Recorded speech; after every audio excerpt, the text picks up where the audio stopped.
Joining us this morning to talk more about it is Mary Heiser with the Capital Area Humane Society. And Mary, you've got a very special friend with you today. I do. My little friend this morning is Lucy. She's a one-year-old Beagle mix. She came to us through our Embark program. She's from Southern Ohio. She's a little bit new to walking on a leash and riding in the car. And she's pretty excited to be in the studio. I think she's fallen in love with your cameraman. I think so too. A lot of people fall in love with Dave, but yeah, so Lucy, just add her to the list. We're talking about do's and don'ts when it comes to taking your dog to a dog park. For Lucy, for example, only 1 year old, what are some things to keep in mind when it comes to Lucy? She has no experience at the dog park. So you might want to have a few play dates with her first with other dogs, because going to the dog park, first you need to follow the rules, and your pet needs to be spayed, neutered, and vaccinated. And of course she is. But you can't just throw a dog out there. You wouldn't throw your child out on the playground and say, fly, be free. You really need to make sure that your dog has good manners and that you understand when you're watching your dog the difference between good play behavior and aggressive play behavior.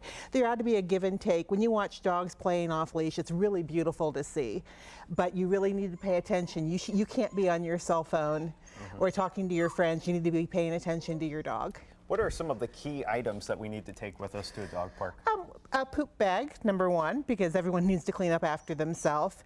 You need to take water and a towel for your dog, but you don't want to take treats or toys into the park with you, because then they become items that other dogs want to fight over. Okay. When it comes to training our dogs ahead of time, what are some of the key things to really focus on? The biggest thing is get your dog to come to you. If your dog will not come on command, you're going to have a problem. They call that recall.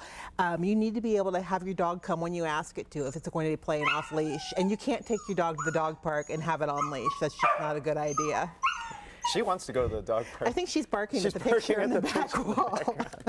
She wants to meet that lovely dog. What are some of the dog parks that you'd recommend here in Central Ohio? We've got wonderful dog parks. We have everything from private dog parks that are membership required to free dog parks, municipal dog parks, and dog areas in some of the metro parks. Okay. So take a look around, ask your friends and neighbors, and go off peek and check it out yourself, maybe without the dog, and see if you like the environment. Some good advice there. Before we let you go, what are the hours when we can get Lucy adopted? Lucy clearly would love to go home with somebody.